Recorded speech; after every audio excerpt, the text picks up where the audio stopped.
Hi, I'm Harry Abelson, and this is Game Changers with Vicki Abelson, and today's guest is Dan O'Shannon. Harry, you did that so good. Okay, Pete George, you are such dead meat that you are not here again 2 weeks in a row, and Pete's your friend. How can you be friends with someone like that? Obviously, I cannot. Goodbye forever, Pete. Goodbye, Pete. You're in Reno somewhere being funny right now. I think that's really annoying, and I don't find that funny at all. So I'm going to look at the shot to make sure. Oh, look how good that is. Are we centered? Harry, I think it's pretty good, right? Yeah, it looks perfect. Yeah. Harry, you did an excellent job. Cares. Pete, I just want you to know, your days are so numbered, because Harry's really doing a very good job. No, I'm kidding. I have a disgruntled son. You have a daughter who's... She's gruntled. Yeah. No one's watching us. The debates are on. We can say and do anything we want. Now, this is really not fair. Then I'm sorry to have you on during the debates. It's like when I used to do stand-up, and I'd go to a club, and there'd be 3 people in the audience, and the owner would say, "It was packed last week," and okay. Or else I was like the late night, really late night, and all the Joy Behar would walk in way before Joy Behar would walk in, they'd put her up, and Stephen Wright would walk in, and by the time I would get up there, there'd be 2 drunks left in the house, and they'd say, "You're not funny. You didn't make them laugh." Yeah. Right. Okay. So Dan, see, I can't get it. I have what to. Is happening? All right, I'm trying to get us on here too, so we'll be. It's a disaster. It's a disaster. I'm trying to get us on here because I don't have Pete, so we're going to be checking to see who's on and who has questions for you. But nobody will. They're watching the debates. Ask us debate questions. They don't debate questions. Yeah, sure. And Dan will. Okay, so if you ask your questions I will not say his name. I refuse to say his name. I know who you mean. And the idiot in chief, I call him. Sure. And look at this. There's 7 people watching. 7? They're, I was hoping my Jake Hogan. Yeah. All right, Jay. Oh wait, and Pete's saying, Dan and I have so many things in common. From Cleveland, divorced twice, love comedy. Dan is literally one day older than me. You are? Yes, I am. I seem one day more wise. The only difference is that Dan colors his hair gray. God bless you. Carol Kay. Oh wow, do you know Carol? Someone. Jake Hogan wants us to eat the food. Real okay. See, we have real food, and we're really gonna. Dan's really going to eat the food. Oh, Harry, you framed this beautifully. Pete, I would like you to take note of how look how beautiful that picture. There's no. Oh wait, Harry, there's some light showing. Can you hear me? Is this show still on? Yeah. Look, a little tiny bit at the top. Just make it a little tighter. Nobody you can't cares. see it in the camera. You have to look on the screen. It's a little tiny, tiny bit. Tracy Newman. Hi, Tracy. Tracy. All right, Tracy. we have to tell the story. Okay, so Dan, how do you know Tracy Newman? Tracy Newman worked on Cheers when I worked on Cheers. Okay, how old were you? 5. No, I was. I heard you were a little fisher. I was 30. But I was also a very young 30. I will say I was not a mature 30. And you probably now looked, I'm a mature 30. You probably. But you now probably I'm a super mature 30. You probably looked 12 when you were 30. Yeah, I looked like a fetus back then. So I was at Cheers. And there were writers there who were a little bit older, a little more experienced. Yeah, I'm sure. Okay. And I, at some point, my writing partner Tom Anderson and I were running the show for some reason. I think they must have just stopped caring at that point who was running Cheers because they just gave it to us, And so in other words, you jumped over certain people that were already there. Is that what happened? We kind of moved up sort of quickly, and a bunch of people left at the same time, and that created a vacuum, and then that was it. And so, and looking back, I wish I'd been a little older, a little more mature. But Tracy and her partner John Stark were on the show, and you know how sometimes you think you're funny all the time, and then it turns out you're not only not funny, but you're kind of rude and hurtful. I was unfortunately like that more than I'd like to remember in my late 20s, early 30s, and I think that I would joke around, and not joke around. I don't know what it was. I feel like I was not as nice as I should have or could have been. I don't think I was mean ever intentionally. Okay, but I remember this one time. Like during the big run-throughs at the end of every week, I would sit with like these 3 other writers, and the 4 of us were this very tight group who had been there for a few years together. And one time I came, and there was no set rules about where we sat or anything. And Tracy, but everybody gets a seat. Everybody has their seat usually on places. And Tracy's partner was sitting where I usually sit, which is fine. And I think I'm being funny. I go like that, and he gets up and leaves, and I'm like, oh, okay. And I sat down, and I was only later that it sort of came back to me how rude that was, and I agree, it was a terrible thing to do. So the thing is, when I hear about Tracy or Jonathan Stark, I always feel a cringe of shame and embarrassment for how I was back in the Cheers day, and I'll never let go. And I've seen Tracy since then, and she's wonderful. She's insanely talented, and she's beautiful. And I talk to her, and all I can turn into is this little kid who did something stupid. I mean, I'm so sorry about that one time when I said this thing about this thing. And and she always forgives me, and she hugs me, and she's really nice, and I cannot let go of it. So anyway, Tracy writes, Dan looks like a child. I know, he still looks like a child, and she's laughing. She's laughing at her. As I'm eating a cookie. Why does I look like a child? I'm pouring you a glass of milk. I need to give you milk for your cookie. Okay, this is hysterical. So Tracy says, so cute. She's wonderful. She is wonderful. She is wonderful. And I keep meaning to see her live. I'm going to. Tracy is an incredible singer-songwriter. Isn't she? She's incredible. She posts, I've seen recent stuff online, but she also posts these videos from when she was on TV a long time ago. Did you ever see her with Johnny Carson when she does the magic? Oh, yes. The cards? Yeah, you know what? I can do a one-handed... Oh, you're going to have to... Because of her. She showed me a couple Hey, Harry, would you do me a favor? Yeah. There's some decks of cards underneath the coffee table. Can you see if you can find one? Because you're going to have to prove this now. Mm-hmm. It's all because of Tracy. Really? She taught you how to do it? Uh-huh. Yeah. Tracy. And I was a jerk, but she still taught me how to cut cards. That's really impressive. I hate myself so much. Wow, that is really impressive. You know what, Harry? In the metal thing over here, there's decks of cards. There's like a metal thing somewhere, and it's got decks of cards in it. I don't even know where it is. No, it's under there. I'm sorry. I'm like giving Harry all this. I think it's under the coffee table. There's a whole bunch of packs in that lower shelf. Oh yeah, there they are, and there's that thing too. Okay, so we're still. Is this thing on? Still watching. We're gonna have. So the debates are on, and so I'm gonna have Dan act out all. Oh gosh, no. So this is kind of a mess. We have so many candidates going at it that what's going to happen? He's going to end up winning again. No, I don't think so. That can't happen. You know what? Here's the thing. Wait, can you guys make sure that they can see this? Well, I don't know if they can, but okay, you're that was one. Wow. Let's see. There's another one she taught me. Went something like this. Wow, Tracy, so good. And then there was I did 2. That's enough. I don't know. But that's from Tracy. That's pretty impressive. Thank you, Tracy. That's pretty impressive. I'm impressed. So how the hell are you running a room when you're 30 years old? Okay, let's start. So you didn't go to college, and I don't want anybody under 18 watching this show tonight. Go watch the debates, even though you don't want to. No one under 18 is on Facebook. Is this Facebook, right? Yes, and this is my point. So Facebook has this thing called Facebook Watch, right? Where it's they're trying to make it like a Hulu or Amazon, right? Oh yeah. And so what they're looking for, they want influencers on there that they're going to pay TV money to because they think they're going to draw. And I'm trying to tell Facebook Watch that this is their demographic. We are their demographic.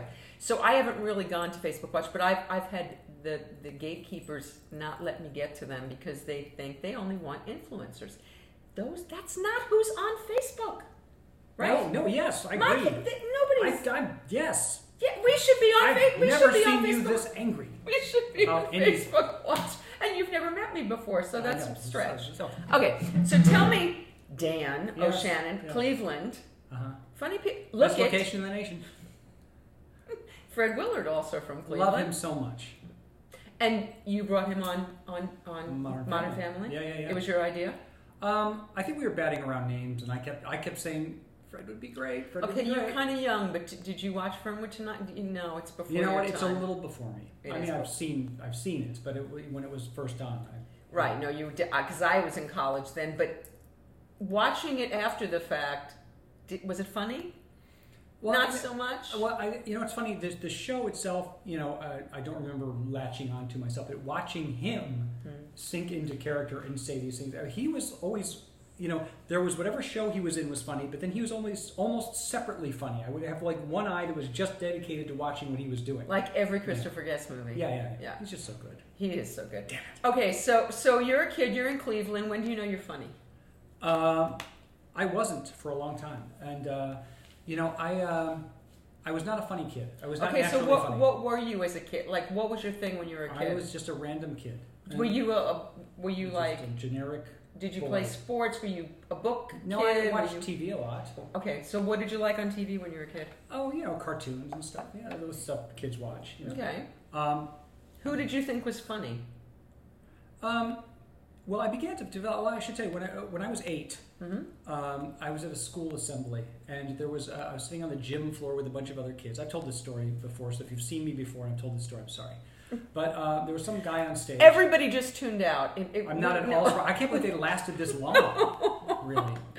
And there was a guy on stage. He was Tracy's really telling you well done, by the way, for your card. Thank you, Tracy. You know what? I really wish I'd practiced now. And there was a guy on stage being really funny, and we were all laughing our heads off. And at one point, he leans on the mic stand and he says, "There's nothing like the feeling of making people laugh." And he didn't say it to anyone in particular, but that thought hit me kind of like a lightning bolt. The idea that you could make people feel like that, and then what would it feel like to make people laugh all the time? Just to go out there and just by nature of what you're doing or something you've thought of, to make a room full of people, maybe even the whole world, feel like this way. It all hit me like this gigantically amazing thought. And I remember looking at the other kids thinking they would have the same look, like, did you hear what he just said? But nobody had. It was like a private lightning bolt. And I was a very analytical, not particularly funny kid. And I remember thinking, starting tomorrow, I'm funny. And I woke up the next day You thinking, made a decision to be funny, yeah. to be It funny. had never occurred to me before. And the next morning I woke up and I thought, starting today, I'm funny. I had no idea how you start being funny. And so I did what anyone would do, and I imitated that which I found funny. And so, what was funny to me at the time was, at that time, they were always running old Jerry Lewis movies. Uh-huh. So everything was all physical, and and I did that. I learned very quickly there's nothing like the feeling of not making people laugh. But then it became this thing, well, wait, how do you do it? And I was the youngest comedy theoretician ever. But I was constantly studying stand-ups on TV, sitcoms, cartoons, then the funnies in the paper, as we call them. And what's striking you as funny mostly at that time is physical stuff? That's the stuff that's... Yeah, I think I was a little young for kind of wit. Right. And, the cartoons and like everything. And I was just absorbing like crazy. And I would then go try things. And sometimes things would sort of work, but not. And I couldn't figure out why. So would you try them with your peers? Would you try them at home? Teachers, parents, peers. Okay. I was obnoxious. And I was that needy kid who was always trying to be funny. And there were always kids who had lots of charisma and confidence, and they were naturally funny, and I hated them because I couldn't do it. And it took me years of trial and error and alienating everybody. You remained determined to stay on this course. Still am. So, so it's worked out pretty well for finally you. Around 17 and then I got into like reading essays by funny people, Robert Benchley, stuff like that. And Okay, wait. Excuse me for one second. So at 8, what do you decide you want to do with this? You want to be funny.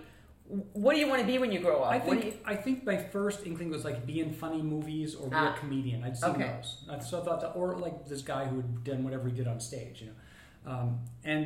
something, I was a little vague. It was just going to be funny, and then the doors would open up. And what comics were you, other than Jerry Lewis, who did you think was funny when you were a kid? Well, usually it would be the people that they showed in old movies back then. So I would watch Abbott and Costello. And even with Jerry Lewis, I always enjoyed him with Dean Martin better myself. And, a lot of old comedians. Bob Hope, I really liked him, his early movies. Mm-hmm. Stuff like that. And then again, there were sitcoms back when I was little. You start with like a Gilligan's Island kind of thing, and then you sort of grow from there. But, so I just absorbed like crazy. And around 17 or 18, I started to become what I would call reliably funny, where I would actually make up something and it would get a laugh. And then... do you remember any of your... No, I don't. I remember like the first jokes I wrote when I started doing stand-up. Okay. You got one for us? Yeah, it's here's the thing. None of these things date well. Well, of course they don't. It wouldn't be good if it was funny now. Well, I went on stage and I said that it was a big day at my house because my sister had been elected Carrier of the Month by the Cleveland Plain Dealer and the Free Clinic. And that was, newspapers had Carrier of the Month back then. So I started doing stand-up that held up pretty well. Yeah, thanks. So it started around then, and then that began my real sort of education. And I would, write jokes, but then I'd have these little breakthroughs, and I would get a little better. Okay, wait. So how did you start doing stand-up? Like, you need 5 minutes, pretty much. Yeah. Well, at that time, I was right at the beginning of the comedy boom in the early '80s, and so there was a Cleveland Comedy Club, and they had an open mic night every Sunday night, and you would just go and sign up, and you'd have 10 minutes. 10? Yeah, wow. Well, it was the Midwest. It was different than like Chicago, New York, or Los Angeles. You have 3 minutes, and you have to wait all day to maybe get 3 minutes. But back then, in the Midwest, I was very lucky to be there. But so I went one week just to watch because I didn't think I was going to be good. But Did you have 10 minutes of comedy? No. I wanted to watch and just see what kinds of things people were doing. And my goal wasn't to be the best person. I just didn't want to be the worst person. So I wanted to go to see if there was somebody. Goal. I wanted to see somebody so bad that if I went up the next week, I wouldn't be that bad. And I watched, and the first person was he went up and he was good. And then there was a woman who went up and she was funny. And I thought, I'm never going to do it. And then a guy went up and he talked about living on a farm, and he did all these farm puns. I don't make a big celery, but I don't care at all. And I thought, I'm in show business, Did anybody laugh at him? No, I was thrilled though. I was the only person in the audience that was happy to see him because it meant I could do it. Oh. And so I'm not going to be that bad. And so that week I wrote a bunch of jokes. And okay, so stop a second again. Were you constructing jokes back then? What was your model, or were you an observational comic? Were you? Well, that's the thing. I didn't think of a point of view yet. I wasn't quite there yet. Okay. And so what I did, I wrote jokes that felt or looked like jokes. Let's see. I would say things like something about like remembering going to school. And my mom dressing me in my big yellow slicker with the big rain boots that used to clown. All the other kids at school would laugh at me and beat me up and steal my lunch money. Oh, I hated college. So that kind of twist at the end. So you set up an image. I like it. Okay. And so that would be like one of the early jokes.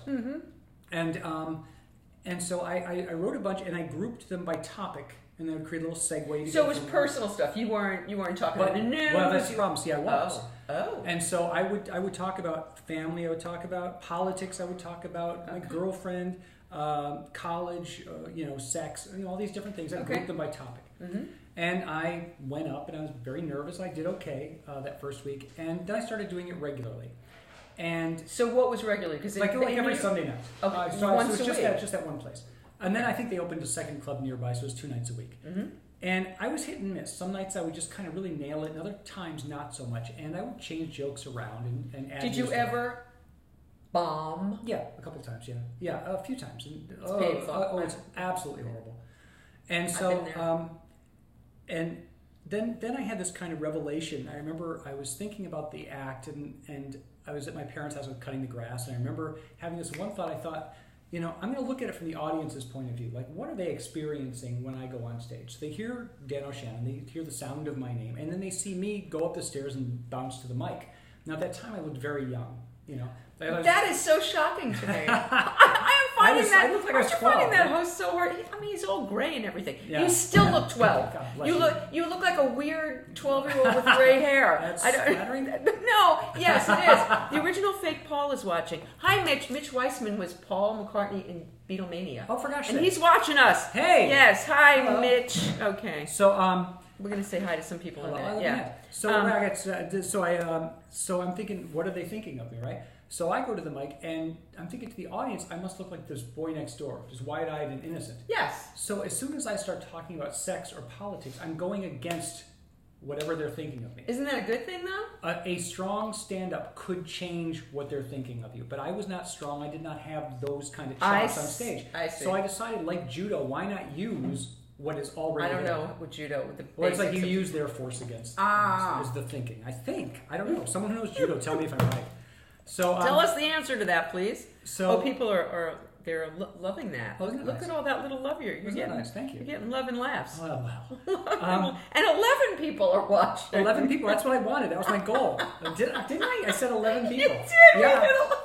Because we're fighting the presidential debates. It's just not fair.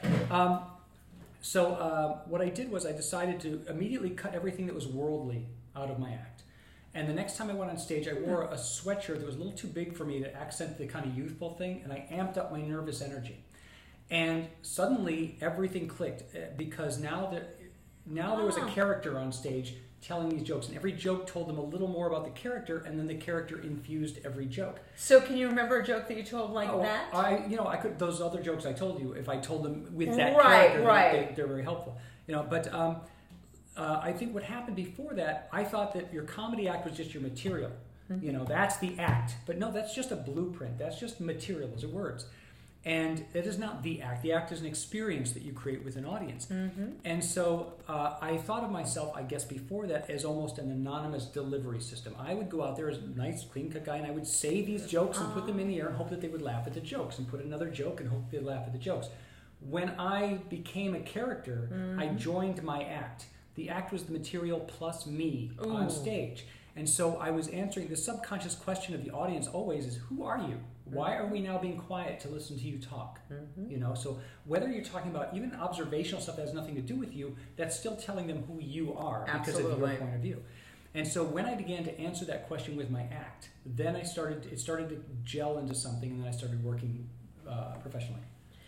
And so you're obviously writing your act, so you're writing when you're doing that. When does it start to become a dream to write for television? Well, I guess it always had been, actually, except that back then, because we're talking 1982, there was no internet. Nobody had computers. The idea of writing for television... Life was so much simpler then. Oh, yeah. But the idea of writing for television, if you lived in Ohio, that was like crazy. It was like working on the moon. Nobody knew where television and movies came from, either New York or Los Angeles. And so it was just an alien kind of thing to tell people. I remember I was talking to this girlfriend. Yeah, I had a girlfriend. And I said, I would like to go out one day and write for Johnny Carson. And she looked at me and she said, well, what do you mean write for Johnny Carson? And I said, I would write his jokes. Oh, she didn't realize that there was somebody behind the curtain. So I said, I'd like to write his jokes. And she thought about it. And she said, oh, you mean like when he says jokes, you'll take them down like a stenographer? I'm like, no, I'd write them before he says them. Well, how do you know what he's going to say? My God. But people just So you like dumb girls. But by the way, that was Ohio smart. By the way, so By the way, there are a lot of people still that don't realize that when the talk show host goes out there, that there's actually people behind him that have written all those things. Yeah. They think they're doing them on the fly. Yeah. So I'd always wanted to write sitcoms and that sort of thing, but there was no way to go from just being a guy in Cleveland who dropped out of college to suddenly doing that, because I just had no idea what the road was. Okay, so why did you drop out of college? We talked about this a little bit before the show, but speak to the people, to the youngins out there. We don't want them. I was a terrible student anyway, because unless it was something I was interested in, then I would ace it. Were you good in English? Yeah. Because you wrote. But I was pretty bad at everything else. It's amazing I got out of high school. But I wanted to write TV, and that's what I told the people at Cleveland State University. And they were like, yeah, that would be cool. But that was as far as they got, because they didn't know how to do it. Because there was no internet access. They couldn't go to websites and find out what a spec script is, how you write for TV, how you format a script, what story structure is for the half-hour form. There was no way for the teachers there to know that. So it was essentially useless for me. So I dropped out and did stand-up, and I figured at least I could figure out how comedy works, at least enough to kind of get a little experience in it and see if I have any talent for this at all. Then once I started getting... So the dream was to do that, to get you that you had that ultimate goal. Well, it was one of those things where I started doing it and I thought, well, this might be the thing. Maybe once I'm on stage, that just becomes my life and the thing I shoot for. I see. But when I did it for a while, once I'd done it for about 2 or 3 years, and by this time I'm traveling around and doing it professionally, I felt like I was good, but I I was not going to be a Seinfeld. I was not going to be one of these big people that was going to, go and get a show of their own or something. I was serviceable, but you're headlining. Yeah. And you're traveling. Yeah, but I was more. I think, and I was writing for other comics that would come through town. And I felt that I was, it was just not the life I decided I wanted to choose. I wanted to have a regular job to go to and try to write and be creative, and then go home at the end of the evening and not just drive around. So that's a very good goal. So, and that was a reasonable one because I think, it worked out reasonable for you. I know a lot of comics who've been trying to do that for 40 years. But I also know a lot of comics who back then hung on to doing stand-up, thinking that one day that break will come, one day that break will come. And like there was kind of a comedy bust in the late 80s for a while. And, I felt like I had a good sense of where I was. It was kind of like it was never the dream though to be the comic that gets plucked and gets the Seinfeld sitcom that is yours. No, I think that I one of the things I learned by being on the road by doing stand up is that it was fun, but I wasn't hungry for it like some people are. Some people, they just lived and ate and breathed it, and I enjoyed it, but it didn't. I began to realize it wasn't where my heart lay. Interesting, and so. How did you learn to write? So take me through the process, how it evolved. Well, I had to, first I had to run away from home. It's actually true. Because my parents, first of all, how old were you? Well, I was 22, but Harry! Dan ran away from home at 22. Harry's 25. He lives with me. I love it, though. Well, you see, my parents, as I said, they were kind of furious that I dropped out of college. Right? Yeah. And they did not believe that I should be pursuing comedy in any way. In fact, I tell a story about how sometimes when people believe in you, that's the fuel you need to have a great life and a good career, because people believe in you and your support system. Likewise, if people don't believe in you, you can harden into this little mean person and prove it to them. It's a very, very potent, very toxic kind of fuel. And I remember when I became that, there was a time my dad and I were walking down a street in Cleveland, and somebody drove by in a Jaguar. And my dad said, "Those are pretty nice cars, but they're awfully expensive." I don't know why he said it, but he did. And I was very flippant, and I said, "Well, when I'm rich, I'll buy you a Jaguar." And he whirls around at me in the street. He points his finger at my eyes. He says, "You're never going to be rich, because you're never going to be anything, because you just goof off and you just try to be silly all the time instead of focusing on things that are important. You're never going to be anything." Wait. How old are you when he does this? 17. So he keeps walking, and I'm following him. I'm fighting the tears, but I'm also thinking, buddy, you just screwed yourself out of a car. There was this little part of me that was going to be like, I'm going to be rich enough to buy a Jaguar. You're not going to get one. and now is part of what drove you to be successful to prove this? Yes, absolutely. That's the kind of fuel that makes you take 3 jobs and write on the weekends and do whatever it takes. What did your father do? He worked at a jewelry store in Cleveland. And by the way, he's fine. Everything's fine now. This was a long time ago. Of course. But did you ever talk to him about the Jaguar? Oh yeah. Oh yeah. Yeah. And but it was one of those things where I would say I want to go to California and write TV, and he would say, "Who do you think you are? The next Woody Allen?" People, they would just let people write TV. I'm thinking, well, they're letting somebody do it because it's there. And so finally, there was a nice guy that I'd met, a guy named Gary Rayner, who was doing stand-up in Ohio, and he said he was moving out to Los Angeles, and if I ever needed a couch to sleep on, he'd let me do that. So I had $100 in my pocket and a one-way ticket, and I left a note on the kitchen table to my parents, and I left. And they were furious for quite a long time. You had $100? Yeah. $100. What year is this? 1984. So that's like having $108 today. So it wasn't that cheap. $100. Yeah. That's pretty ballsy. I knew one guy who said I could sleep on his couch. That was it. And then I got a job. Did you have any skills? Did you ever work? I did a little bit of stand-up, but here. But I mean, it was you couldn't make money. No, right. But so I worked at a movie theater. I worked at the Sherman Oaks Galleria back when it was. Harry works at a movie theater. Oh yeah, I loved that job. I may have to do it again soon. But Harry, will you hire Dan? Okay. Please. So I worked there, and at that time I met a comedian named Karen Haber, who introduced me to a writer named Mark Sotkin, who was writing for Charles in Charge. And through him, I learned what a spec script was, how you pick a show and you write a sample script.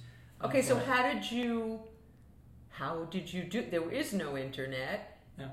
So what I did was I took a bus into Hollywood, and there was a store there that sold scripts of TV episodes as souvenirs. I plopped down $5. I bought an episode of Cheers, written by David Lloyd, and I studied this thing. You just gave me good. I studied this thing. and I borrowed a manual typewriter on which the space key did not always work. So after every word, I had to manually advance the carriage, Oh my and God. to get the margins right, I would hold up the script pages at the window so the sun would come through, and I'd put my typing paper on and mark where the margins would be, and then back in the computer and space. The typewriter, not the computer. Right. Oh yeah. Oh. And then this writer, Mark Sotkin, he looked at it and gave me notes. Here's what you did right. Here's what you did wrong. And I did another one, and then I did another one, and then he got me a job on a low staff level job on a show called It's a Living.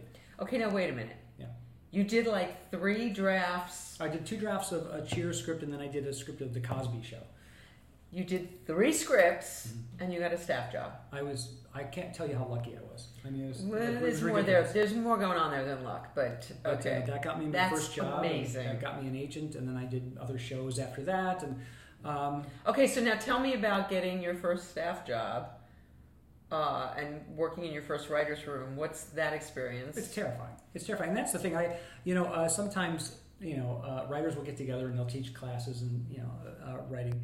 And sometimes if I do it, I will also make sure to dedicate a class to you're in the writer's room, now what? Because everyone seems focused on getting that writer that first job, and then you get in there and you're sitting in a big room with a lot of people, often who know each other, right, have for years, and they have a shorthand, and you're scared to death. And so sometimes you clam up, sometimes you talk too much, sometimes you don't read the room. There are things you should avoid, pitfalls that a lot of young writers fall into. Give us a couple of those. Well, let's see. There's the what I call the preamble to a pitch. Let's say we're looking for a line for a character, and you come up with an idea, and you say, "Oh, you know what would be good here? I was thinking about this thing that happened to me when I was like 10 years old, and my brother and I were playing, and I put him in the dryer, and you tell this like 5-hour story. So they finally go to. So I was thinking, what if this character says, well, whether the joke works or not, you've just held the room hostage for 5 minutes, telling them where the pitch came from. And then there's also, if when you're starting off. When you're starting off, you should kind of keep back, lay low a little bit, just throw in your little pitches and fixes. Don't suddenly criticize the story, or don't have problems with something without some possible pitch. And also don't be too quick to jump into those little funny room bits until you've sort of proven yourself a little bit as a writer. But there are lots of things people do out of nervousness to try to fit in a writer's room. What would like a funny room bit be? Oh gosh, I could go on, but nothing would look less funny in the world right now.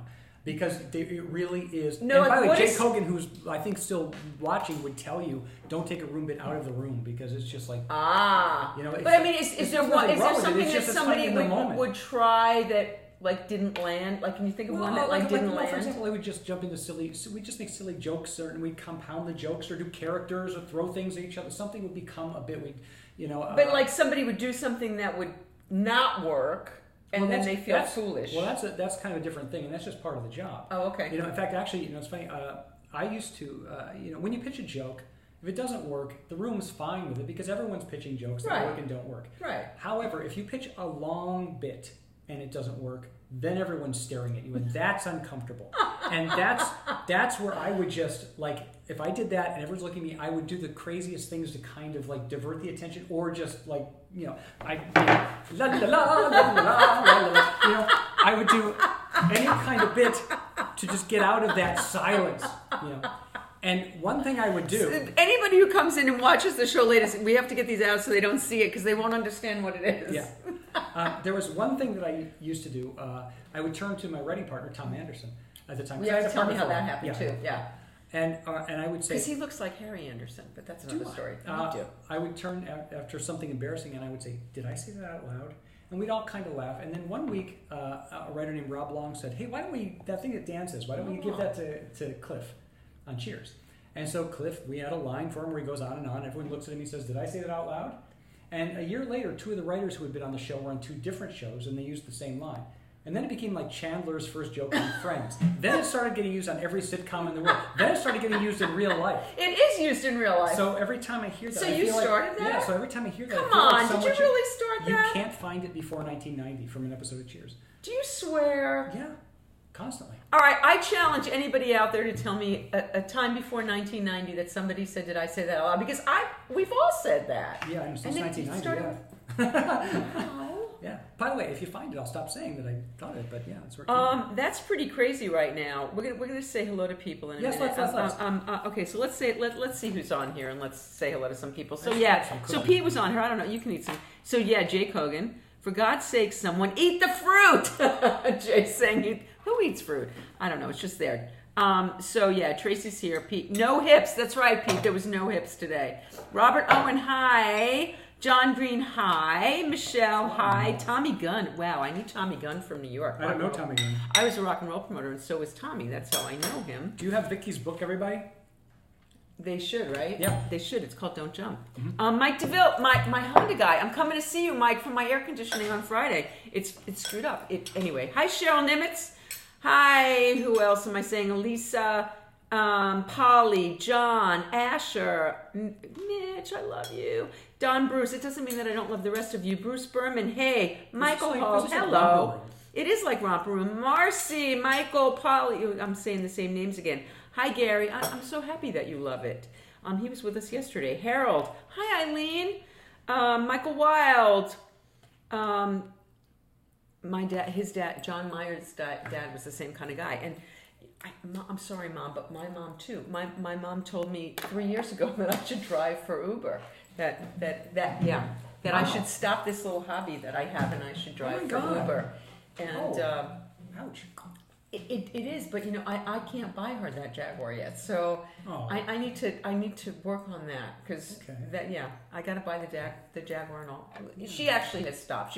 She actually watches and gets a kick out of these, but good. But yeah, those things are that's hard. Yeah, that stuff is hard. Okay, so let's get back to, if you guys have questions, I will eventually come back. We just said hi to all of you, or most of you. Hi, Wallace and Phil. Ask a question if you've got one of Dan. Otherwise, they're going to be all my questions. But I'm happy to ask yours. So how? At least you're eating fruit. I know. Jay said. I do what Jay says. Okay, I like. You're teachable. That's a good thing. Mm-hmm. So there's a bulb out. See, now I'm going to get obsessed because there's a bulb out. That's going to be like the whole. There's going to be a bulb out. So. How did you hook up with your partner? How did that happen? My friend Tom and I were good friends back in Cleveland when we were doing stand-up. And we really hit it off and we could write jokes well together. And then I sort of made the move out here. And after I'd been here a couple of years and I'd worked on a couple of shows, I talked to Tom about, we talked about the possibility of writing together. Mm-hmm. And at that time I had freelanced an episode of Newhart. And that was Bob Newhart's second show, where he's in an inn. I heard that you wrote a very... epic episode of Newhart. I came up with a bit that's rather well known, but we'll talk about that. Yeah, I did a freelance episode of that, and then there was a writer's strike. And during that writer's strike, I went back to Cleveland, and Tom and I wrote a spec Cheers actually. We had Cliff auditioning for Jeopardy and stuff like that. So this is before Cheers, clearly. Yeah. They tell you not to write a spec script for the show you want to write Which, by the way, we wanted to write for Newhart at the time. So we came back after the writer's strike. He and I were hired on Newhart, and we did a year of that show. And then we went over to Cheers, and we did that for 4 years. And during that time, we split up as partners, but we're still friends. We're still friends, hi Tom. But yeah, the spec script that we wrote had two different stories in it. One was Cliff auditioning for Jeopardy, and one was about Sam pitching an old timers game. And both of them actually turned into individual episodes. Oh wow! Which we were quite pleased about. But but about halfway through Cheers, we were writing individually, and so we. So let's talk about the iconic Newhart bit that you came up with. Yeah. Well, here's the thing. It was the second last year of Newhart, although we thought it was the final year. So we knew we were going to need an end to the series. And I had just seen the end of St. Elsewhere. And the end of St. Elsewhere... Hi, Ed Bagley. Hi, Bagley. I love Ed. So much. Me too. He's a good Is friend. he watching? You never know, and I love Ed. I'm going to make him watch. I hope he does. Yeah. He's so great. He's so funny. Have you worked with Ed? He was in a pilot that I did, and he was really great. I loved him so much. And then the studio policy, you know how it all gets, and then you have to do some recasting, and he was recasting, and it broke my heart. We got a wonderful actor to take that spot, but at the same time I felt we also lost a wonderful actor. Mm-hmm. Oh, Ed. Anyway. Doesn't get much funnier than Ed. I know. And so, Newhart. St. Elsewhere had just ended, and the whole series, it seems, is the vision of a kid looking at a snow globe, and I thought that was really cool. And so I came to work and I said, what if we have Bob Newhart's character hit in the head with something and he wakes up next to Suzanne Plachette and the whole thing is a dream by his other character? And we all laughed about it. Hey, that'll be fun, whatever. And it looked like we were going to do it. And then Newhart got picked up for an additional season. And in the break, Tom and I went to Cheers. So they went ahead and did the episode without me, which is fine. But here's the thing, Bob Newhart himself. So you didn't write that script? I didn't write the script. I just came up with the idea of waking up with Suzanne Pleshette and ending with the old That's credits. a pretty big part of the whole deal right there. However, there is a little asterisk because Bob Newhart claims that his wife thought of it some years earlier at dinner, and that's how it all came to be. And I don't disbelieve that she ever did come up with the idea. But the writing staff did not hear from... There's also that part of the story where Bob then told the writers, but he didn't. So then when we started doing it, my guess is he told his wife, hey, we're doing this ending. And she said, you mean my ending? And he said, yes. That's my guess. Is what happened. Oh, yeah. So I will happily say, yes, I'm sure she probably thought of it at some point. But the way we ended up doing it was because I came in the room and pitched it. And so the other writers who were in the room at that time will always say, oh, Dan came in and did it. So it's this kind of bittersweet thing where I'm very proud to have been a part of it, but the fact that there's a debate about it is kind of sad. But whatever. Has there ever been TV show. Has there ever been a debate about the now I can't even remember what it was that you started in 1990? Wait, what's that one again? Did I say that out loud? Has there ever been a debate about that? You know what? I was talking to somebody about that some years ago, and she said, Dan, people were saying that before Cheers. And then I dug up some old New York Times article about jokes that have been used a lot on TV, and it mentions that one came from Cliff on Cheers. So it's... wow. Yeah. You say wow. You just said wow 10 minutes ago when I first told you, but you didn't No, believe me. I'm like really impressed. I have a friend, I'm a 12-stepper, and in the rooms of the 12 steps, everybody says,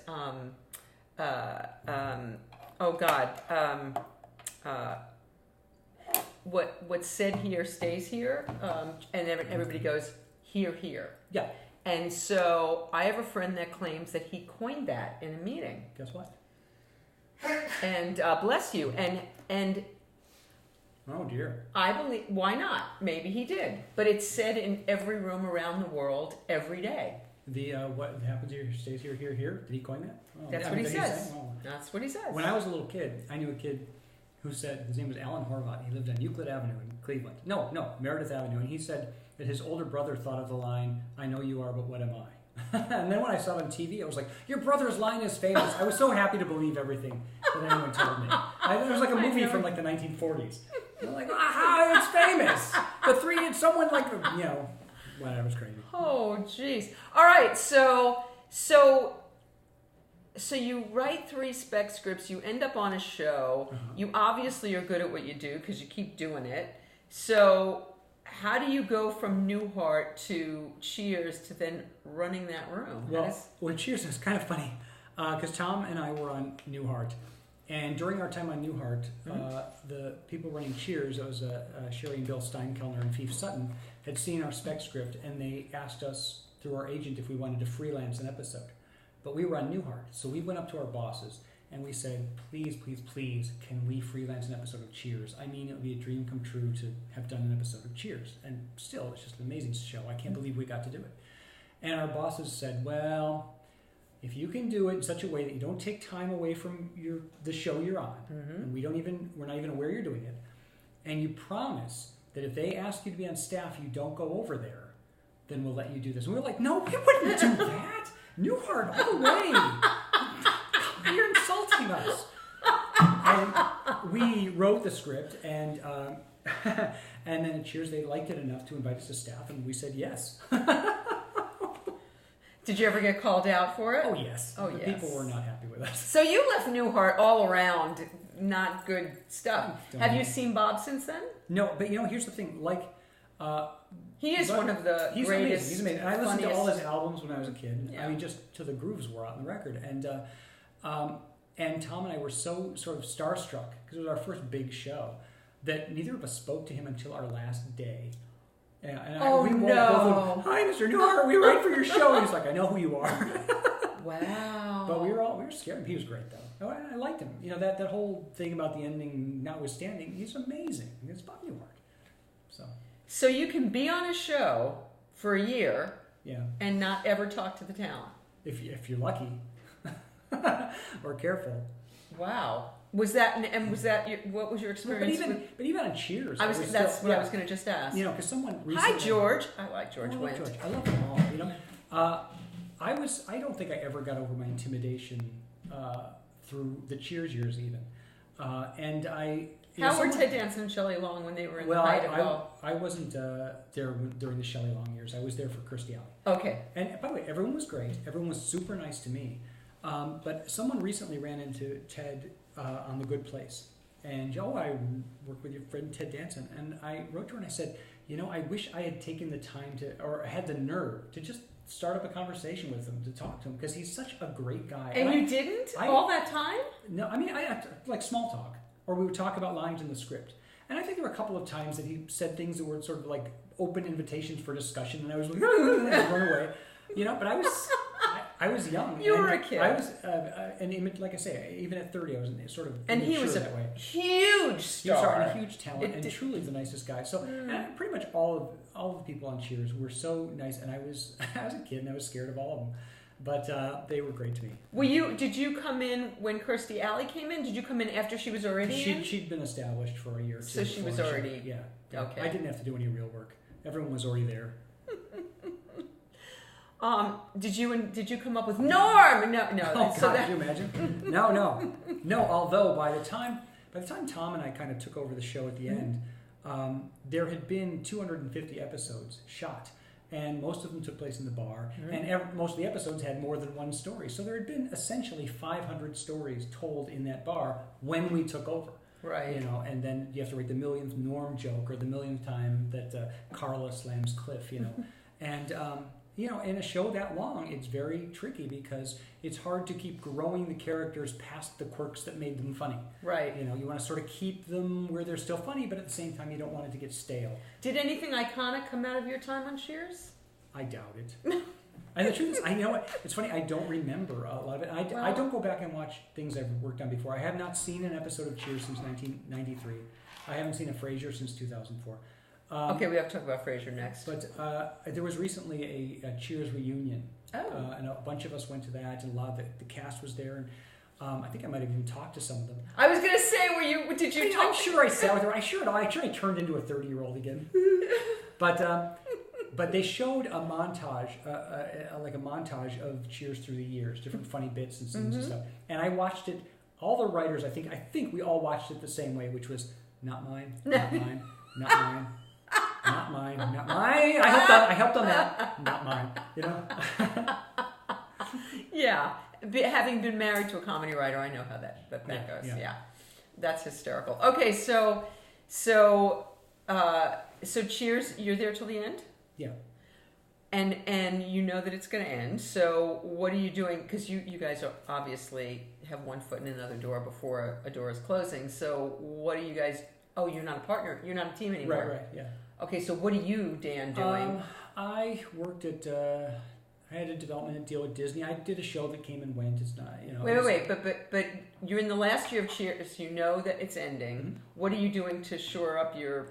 Well, my agent was looking for some sort of development deal somewhere, and by the way, before Cheers ended, I had already written a pilot that I might be interested in trying to get done. Okay. And that became a show that did 6 episodes and gone. Not even worth wasting time with at the moment. Okay. It was fun.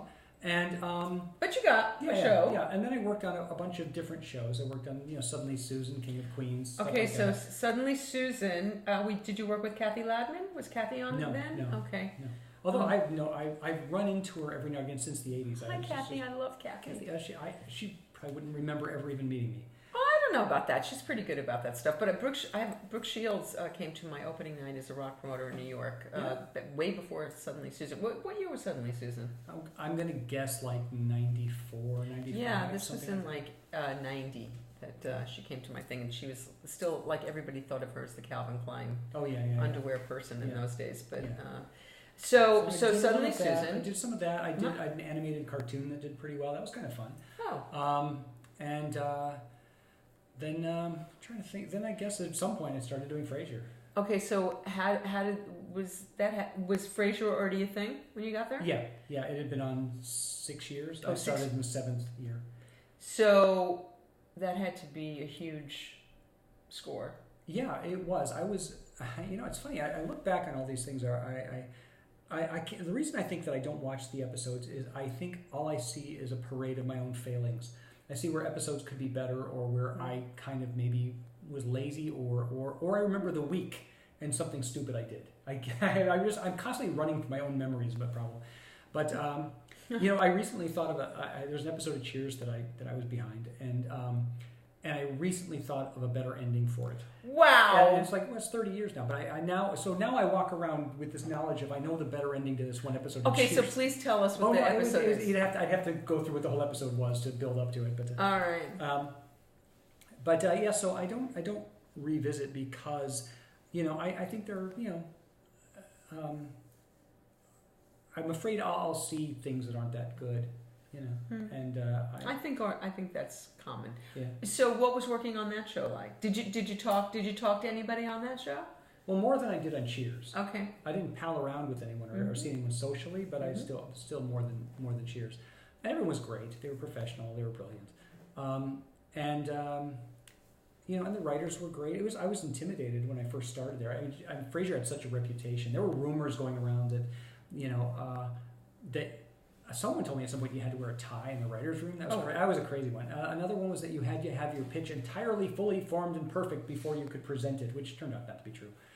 It was also a very quiet, introspective room, much less boisterous than some shows I've been on. Interesting. But there were always some people on the staff. Jay, for example, Jay was like a breath of fresh air in that room. He was just, he would keep. I think he kept the room from taking itself too seriously. Oh, nice. And he injected a kind of silliness to it that made us kind of remember that it's our job is supposed to be fun. So was it a more serious room because it was a more cerebral kind of show? I mean, it was definitely. I think it was the personalities of the people who were running it. They was just fed the way they worked. Everyone has their own style. And so I did that for 4 years and 5 years, I guess. And Okay, so before we move on from this, you've now already won an Emmy. You win an Emmy. Oh, those are the days. So now, how that first nomination, what's that like for you? Have you gone back to your dad? When do you go back to your dad and start talking about that Jaguar? When does he shift his thinking? It's funny. My parents went through an evolution of accepting what I do, and at first, when I was out here and I started to actually get work, I think they felt, they never said it, but I think that they seemed kind of confused. Wait, was your mother on the same sort of page as your father? My mother was not as passionately against. I think she just she was happy that I was interested in doing something. Mm-hmm. Because like I said, practically bombed out of high school. So the fact that I was interested in some forward motion was enough for her. Right. My dad was the one who was avidly against it. But I think the phases they went through, because they didn't understand at first, I believe they thought that for some reason people in Hollywood were being nice to me, as though maybe I did someone a favor. And so, they're being nice to Dan. We don't know why, because he's not talented. Oh my God!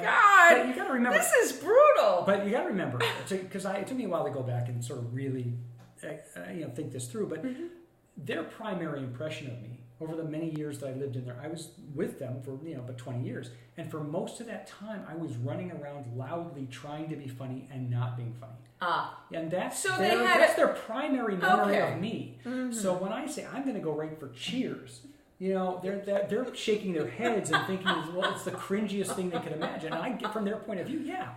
So and I remember they came to visit when I was on Cheers, and that had to be beyond thrilling for your parents. It was, and my mom thanked the executive producer for hiring me. And it took her a second. Thank you for hiring me.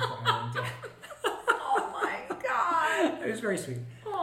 My parents also came to an episode of Frasier.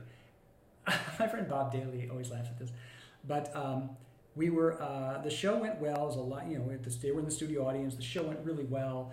Laugh. We're all walking back to our cars, and one of the writers, his wife Janet, actually said to my mom, "You must be very proud of your son." And without missing a beat, my mom said, "My other son's a lawyer." So, and you're not even Jewish. No, I might as well be. But, wow, so anyway. Yeah. This is not my mother. This is so my family, though. That is just wow. But the thing is, it's fun to make fun of the missteps and the misconceptions. But how much damage? But they did their best. How much damage does that? I mean, let's just talk serious for a moment, because that still hurts. Doesn't it still hurt? Yeah. But here's the thing. I believe that it came out of my father's thing. It came out of fear. It's you're going to go to some place I myself have never been. I don't know what's out there. Hollywood, I don't know what it's like. The way I understand you and relate to you, I don't believe that you would have any kind of skill out there. It's scary. I think my father was afraid on my behalf, And I get it. I don't hold any grudge about it. Mm-hmm. It doesn't mean it wasn't painful, and it doesn't mean that it didn't leave some sort of scars. But doesn't that still sting? All those years later, here you are successful, and your mother's still making a comment like that? It's all right, though. But I don't believe they actually mean it. They don't mean it. And I think I now am a lot more of the mind of understanding where it comes from and letting that be the communication. If they want to say something mean, they'll say something mean, but at least I'll know they mean it. If they say something flippant that in the moment is careless, for all I know, my mom kicked herself for the next 2 weeks for saying that. Just like I kick myself all the time. Or is still kicking herself now. Yeah, you don't know. Could be. So what I do is I accept that, they did their best, and it was not, always easy. And, I don't know of a parent that has raised their kid without giving them some sort of, we say damage, but if it's impossible to raise your kid without screwing them up in some tiny way, then do you even call it all damage? Is everyone damaged? In which case, isn't everyone normal by having damage? I don't know. We are all damaged, and we are all normal by having damage, I guess, but or some more than others.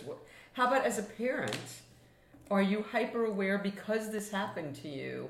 Did you overcompensate with your own daughter, do you think?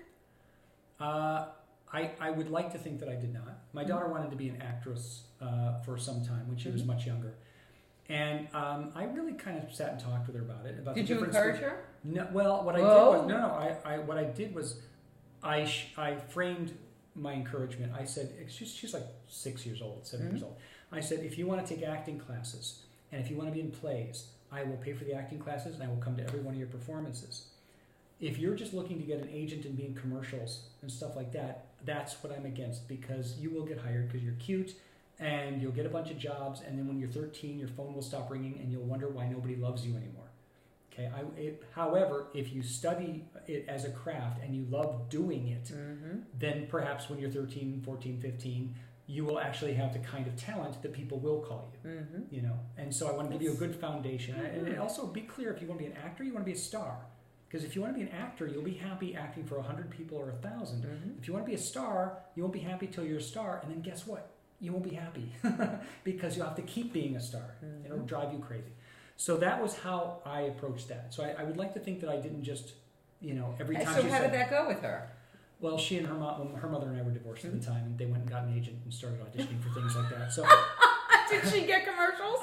No, she did a couple lines here and there on a show. And by the way, by the time she turned 18, I got her like a 2-line thing on Modern Family, so as a gift. But and that was, she's not an actress today. She doesn't really pursue it. I mean, every now and again, if something comes up that's right for her, she'll look at it. But it doesn't seem to be a passion like the way she expressed it as a kid.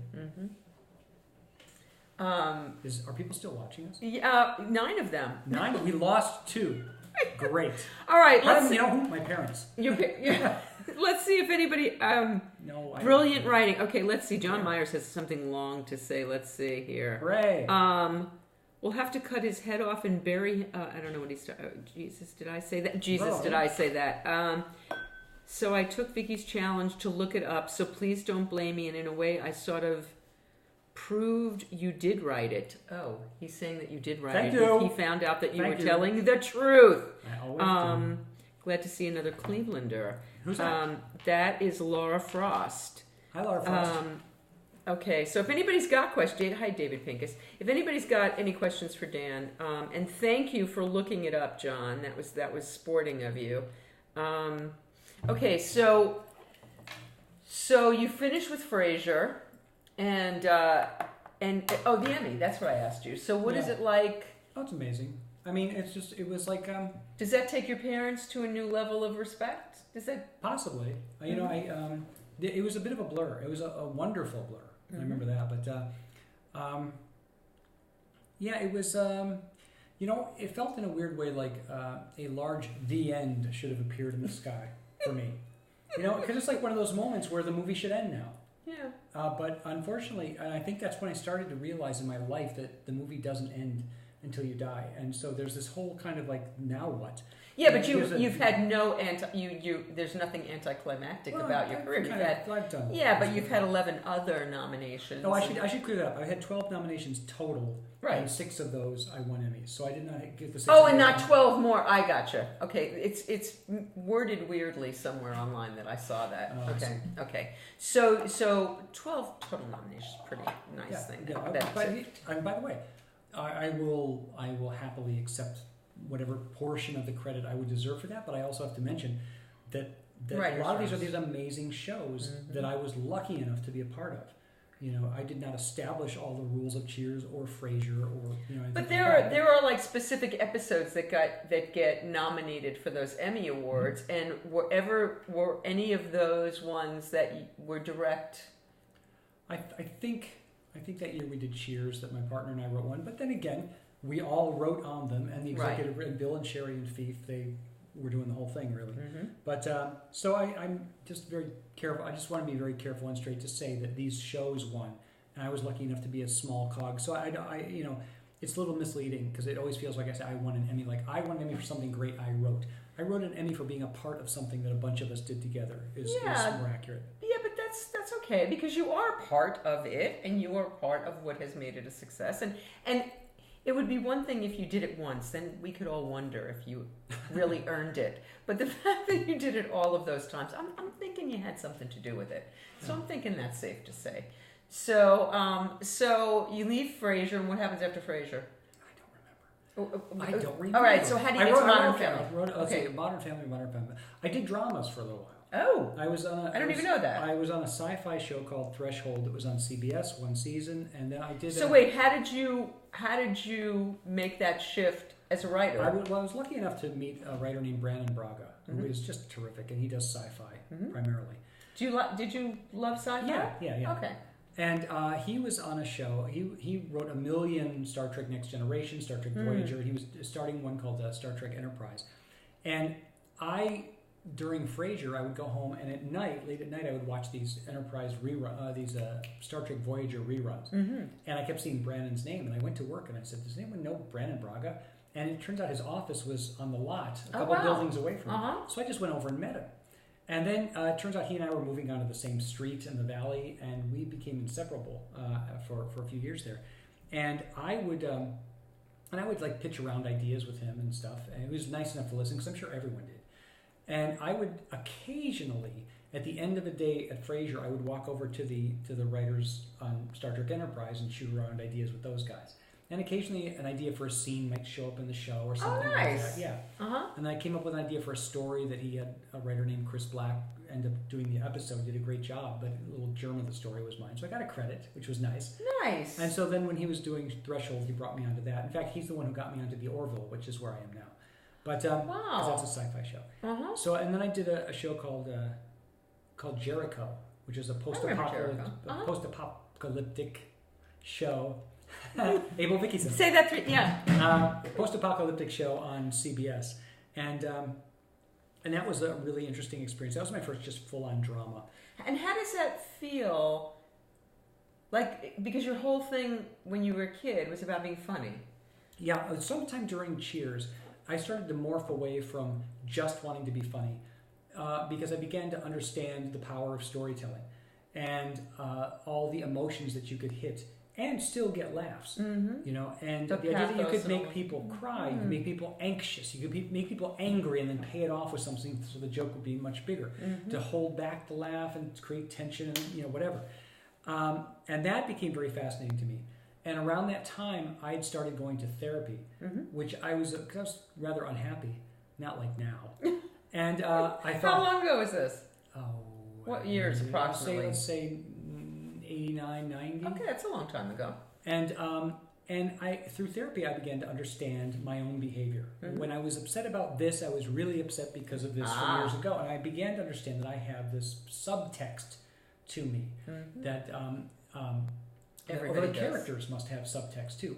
So when characters are on the TV show, they did not wake up expecting to be funny for America. They're not trying to be funny. They're trying to live their lives, and they have their goals and their hopes and their dreams and their fears, and they express them in ways that make us laugh. But they are not aware of us. Right. And I began to write the characters a little differently in my mind. Interesting. I also found that I started to, I'd always loved writing for Cliff. He was the character that would say these long, silly, funny things, and I used to just love writing that kind of stuff. But as I was going through this in my life, I began to gravitate toward Frasier, and not because he was a therapist, but because he was a guy who came into the bar and made fun of everyone for wasting their lives in the bar. But he never left. And that's subtext. And that's like a guy who's at odds with himself. He has an inner life that's conflicting with his outer life, what he wants to be versus who he is.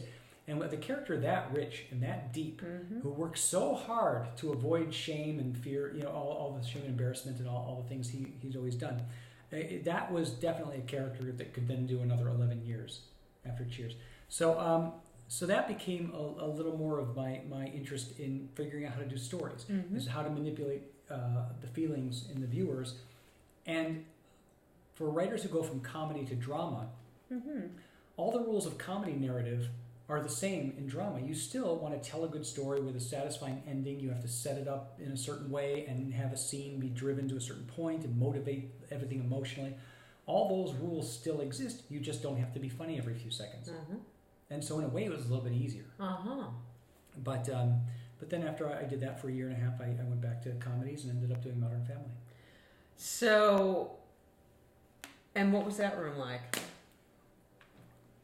Modern Family is an interesting show. It's written by two extremely talented guys, Chris Lloyd, who hired me on Frasier, and Steve Levitan, who did Just Shoot Me.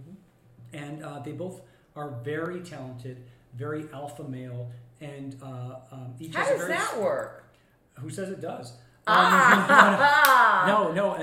It's interesting because each of them lives in a world where only one other person in that world can say no, and it's the other one. And so they're locked in this thing. But they found their way to work, which was that each would shepherd half the episodes of the season. Oh, I see. Because each one of them just has a very different approach to the characters and the show creatively. Can you give us a difference between how Christopher, how Steve? Yeah. Okay. I will super simplify this. Okay. Because this is now without nuance. It's like saying Paul McCartney writes the ballads and John Lennon the hard rockers, which is not exactly true, but that's the shorthand. In my mind, Chris writes from the head. He crafts these stories. And so every line has a thing that's going to come into play later, and there's a reason for setting this up, and then he brings in this, and then suddenly when you're not expecting this happens, and it's all like a beautiful sculpture or a Rubik's Cube or something that's really thought out. Really crafted. And also very emotionally satisfying. Yeah. Whereas Steve would take a tiny emotional moment and take that moment and try to just air it out into the whole episode, where the whole episode is just the emotional moment, less worried about moving the scenes, thrusting and pushing that and push and pull. So that's more of like an emotional approach. Now that said, each will write in the style of the other, or each will write something in the middle of that. And you had all the rest of us writers in the room writing, this kind and that kind of story. And in a way, the fact that there are sort of these different approaches makes the show really flexible, because it isn't just the same style every week. It's almost, this way almost forces it to be, to have slightly different areas it can go into. So now, could somebody who was sitting on the outside point to an episode, oh, that's a Christopher? I probably could. I think people who have been on the show for a number of years probably could, but I don't believe that people who are just watching. I'm not going to know that. Yeah. But also, I was there 5 years, so you just hear their voices in your head a little bit. But here's the thing. I think it's actually, although it must be very frustrating for them and for some people there, it's in some weird way, I think it may actually have been good for the show. What was what room was the most fun for you? Just fun. Is it ever fun? Yeah, well, I hope so. Yes. And the thing is, when you're in a room full of writers and you're dredging through your life for every story you can think of, because you need stories every week, right? You become very, very close, because everyone knows your whole life. They know your relationships at home. They know how you are with your kids, what it was like with your parents, all this stuff. And it's by the end of the season when you leave, well, if you know you're coming back, it's one thing. But if you're leaving forever, it's like, how am I going to live without these people? I went through a divorce while I was on Modern Family, and it was a pretty rough time for me.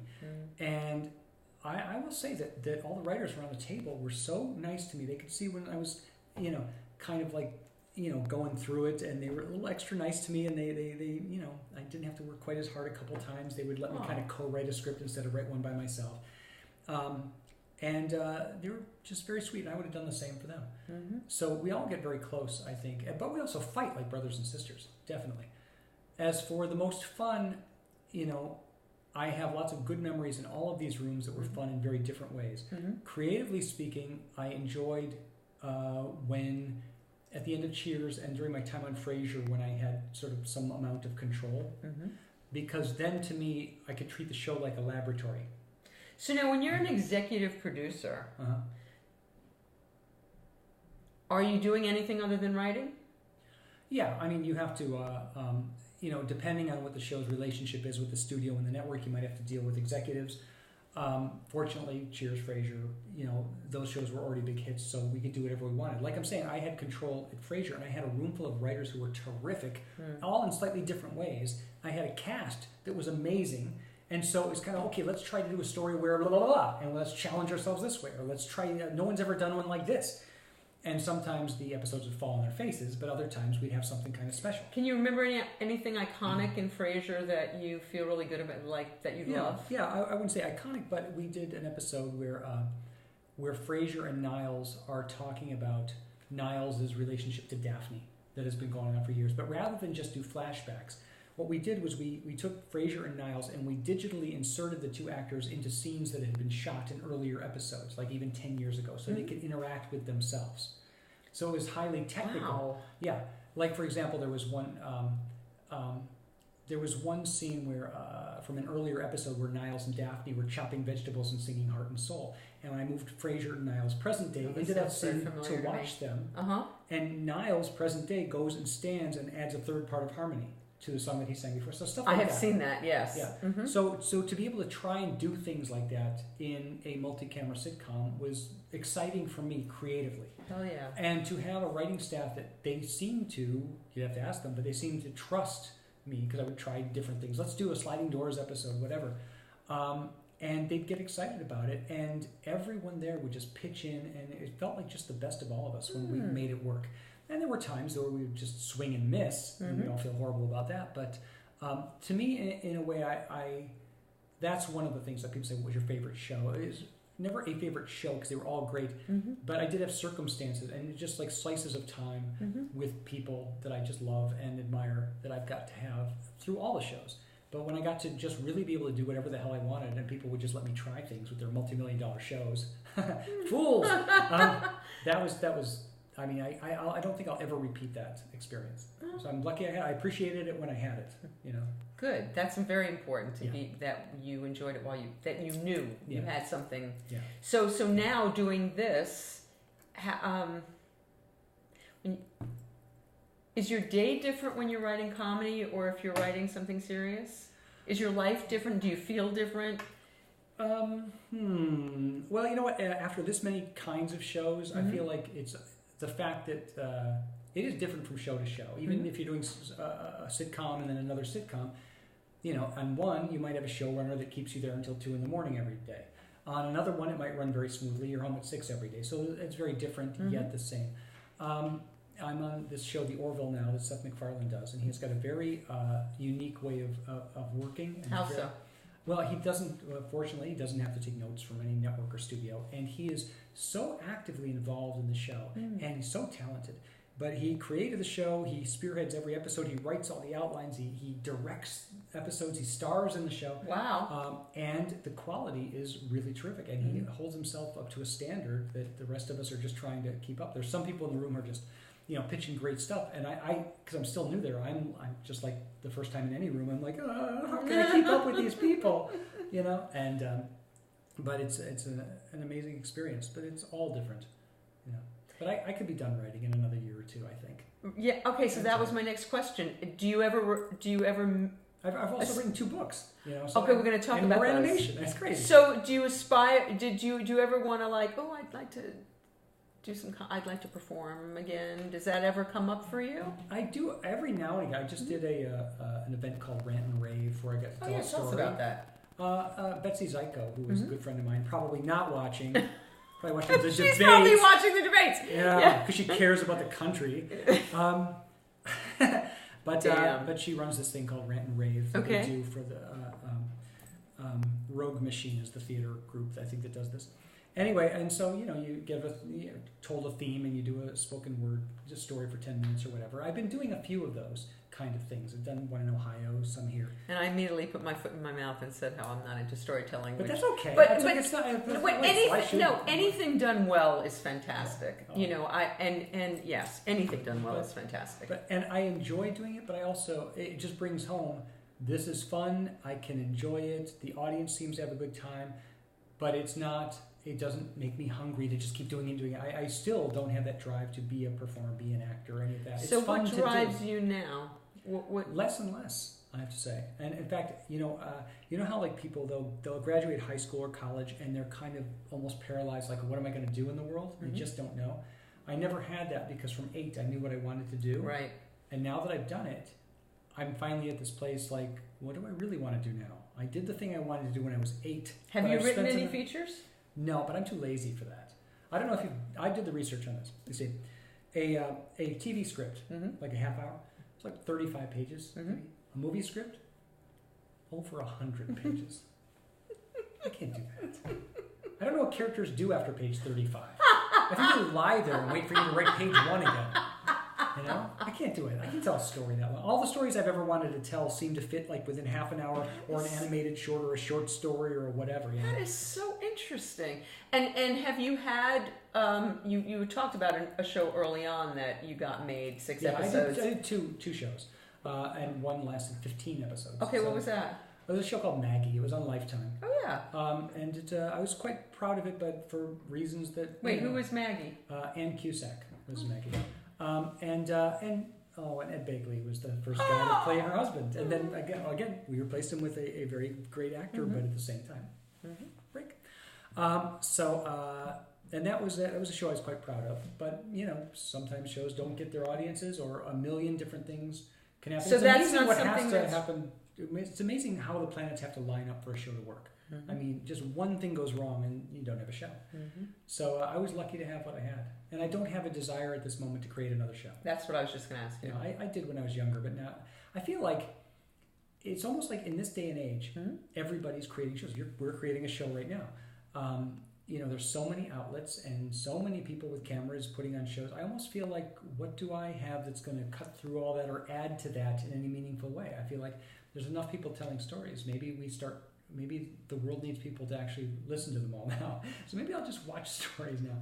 But I just, How about like a Netflix thing? If I had an amazing idea and the drive and the willingness to deal with executives and this and that and this and that. And although I heard they're easier over there. This I don't know, maybe. Yeah.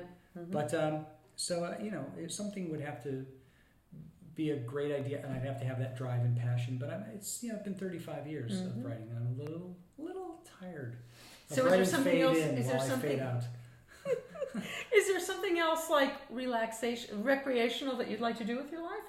Does something call you just to? No, I am a blank slate, and this is the first kind time. Of interesting. It was scary to realize that, but it's now I'm kind of getting used to the idea that I simply don't know what the next part of my life is, and I think that's okay. For now, it's the first time I haven't. No, so why not figure out what that's all about? I think that's really good, because if you're really present, then you're open to anything that can come. I think that's really interesting. So you're doing this now. Your grandfather. I'm a grandfather. My grandson is 3 years old. Oh, he's great. He's hilarious. He's very, very smart fellow. He drove me here. He's in the car, just smoking and reading magazines. No, he's a good kid. I like him. Was any of that part? I don't get the feeling that any of that was part of your life. Drugs, alcohol. No, I just never got into it. I'm lucky in that I never liked the taste of alcohol because I don't have a judgment about it. And if I'd liked the taste, I would have kept drinking, and perhaps I would have been addicted because people in my family have.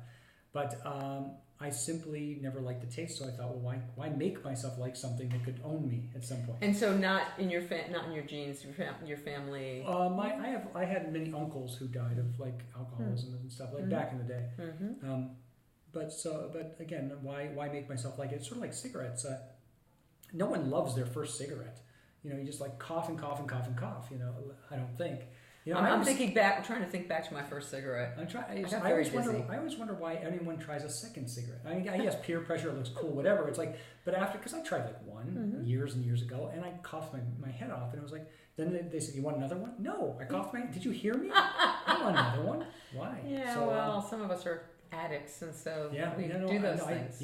But like I said, I'm just sort of lucky that peer pressure was never a thing for me, and if I didn't like the taste or feel of something. How about you as a kid? Were you, how was being like smart and funny and? Oh, I was neither, unfortunately. I was driven, but I was analytical in kind of a subtle way. I was always taking things apart. I was taking jokes apart in my head. Oh, they did this thing on TV. That joke that they did on this show. That's really the same joke they did on this show, only instead of this, they said that. Okay, interesting. And that didn't mean I could necessarily replicate it, but I was starting to notice things. Like if someone said, oh, Mom left a pie in the fridge. Did she say what kind? No, but I think it's a Frigidaire. Okay, so what kind could refer to pie or the refrigerator, and he made it the less likely choice. Oh, I see. You know, that kind of thing. And I was the same with music and art. You know, it's like because I played some instruments. You know, and what I would do is I would take apart songs and then learn the little parts. You know, like the Beach Boys or the Beatles. I would listen to their harmonies and separate them out. And then can you sing harmony? Because that's a gift.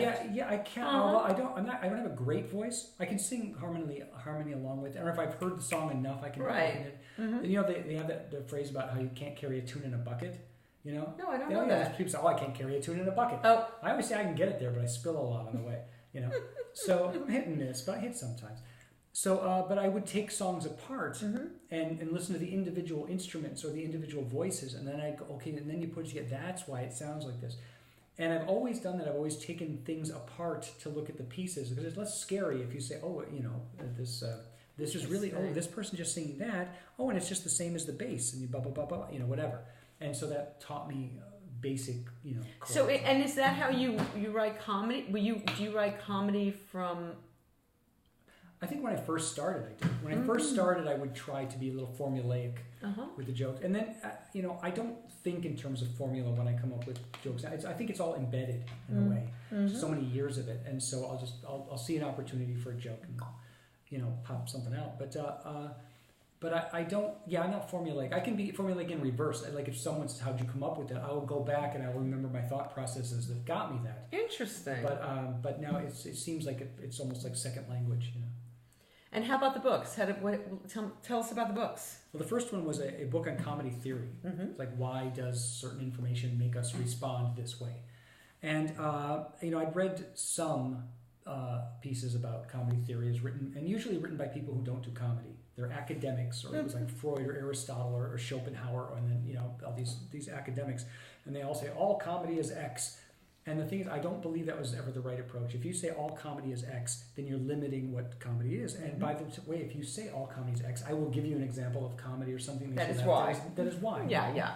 And so one day I started thinking, well, if I was going to try to tackle it based on what I've learned, how would I do it? And I spent the next 8 years writing a book, and it creates sort of a landscape of variables that can come into play when people are confronted with information that they experience as humorous, you know. And so if you're writing it and create it, you sort of ride those variables and you kind of go with the odds and that sort of thing. So I've lectured on it, and the book's being used in some colleges. And nice. Yeah. And it's an original work, and it gets really deep. But 8 years, you know. You know, I said on the thread earlier that, you know, we're gonna get serious about the funny, and I didn't think we really were, but we kind of did. We kind of did. Okay. Well, I can bring it back. I'll tell you about the other book. Okay. The other book is a collection of cartoons. But I didn't draw them. But I'll tell you. What's it called? The Adventures of Mrs. Jesus. May I say that? You may. Is it too late? I was at Modern Family, and I was going through my divorce and my nervous breakdown, because I actually did have a nervous breakdown. Oh, my. But it's horrible. But I was drawing on the script, and I drew a picture of Jesus on the cross, and there was a woman standing at the base of it, and she says to him, "Are you even going to ask me about my day?" And I called it The Adventures of Mrs. Jesus.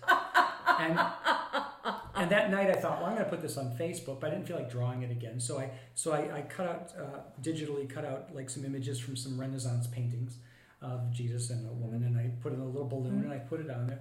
And some people hated it and some people loved it. And so the next night I did another one and I did another one. And then I was doing them all the time.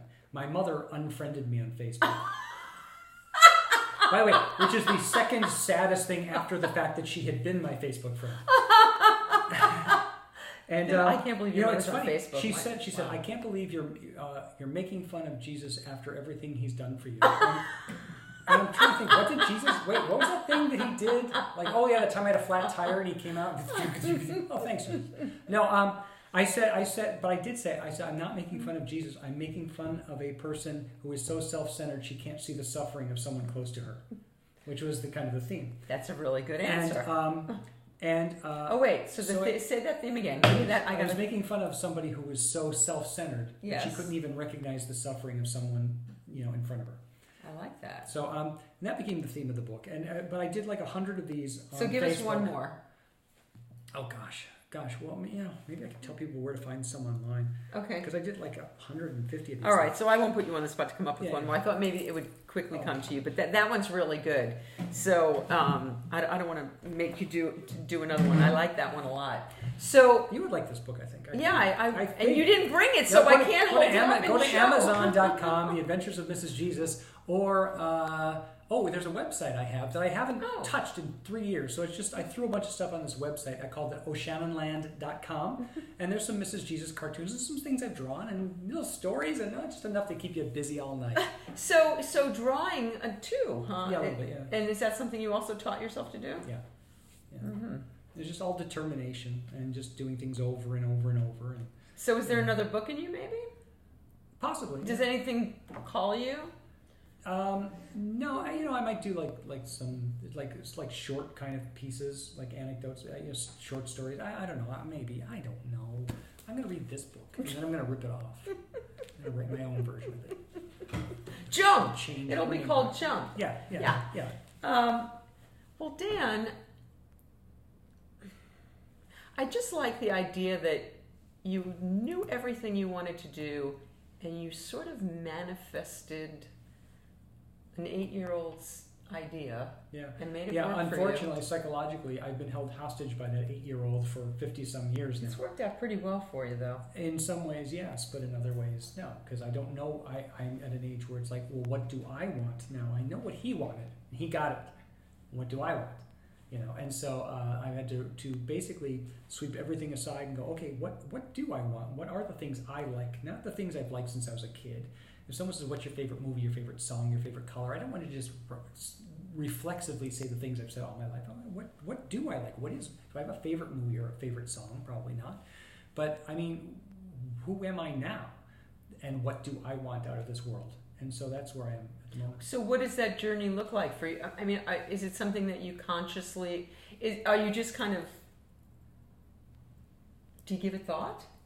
Yeah, I haven't really landed on anything, but I give it thought, definitely. And it might be one of those things where when I stop writing, then just the quiet will allow whatever answer it is to come through. I like that. Do you travel? I travel within the United States a lot. I love to road trip. I've driven to Ohio and back many times. And I went to England last year, and maybe one day I'll really kind of start seeing the world. Is there a reason that you haven't done that? I can't think of one. Just for many years I didn't like flying at all. I'm better at it now. And so flying somewhere with my daughter once, and it was back when I still hated flying. We were taking off, and my daughter, she was like 15 or so. She said, "Why do you hate flying?" And I said, "Well, the reason everyone hates flying. Maybe I thought of crashing." She says, "That doesn't scare me. I'm scared of the plane flipping over." And I looked at her like, "What? That the plane can flip over? I didn't know that was a thing." She gave you a new level. No, that was just it for another. I've never heard of a plane flipping over. I don't think planes can flip over. I would hope they can. No, I don't think planes can. Let's just say they can't. Let's just say planes can't flip over. It's been lovely getting to know you. We talked maybe about having coffee before, but it was very nice to do this with everybody watching. I like doing things with everybody watching. What are we down like 3? We're like at 7 now. now. We're at 7. But We lost 2 more. No, Judy. Hi, Judy Orbach. Do you know Judy? Do I? She manages comedians. I don't know. Oh, I don't. Kathy Ladman, actually, she does. Oh, I like Kathy. And hi, Mary Navaria. She moved to Colorado. Hi, Mary. You don't live here anymore. That's very sad to me. But no, I'm happy that you're there and having fun. Well, I'm going to be very curious to see what the future brings to you and where you end up. And I suspect that it will be glorious, whatever it is, because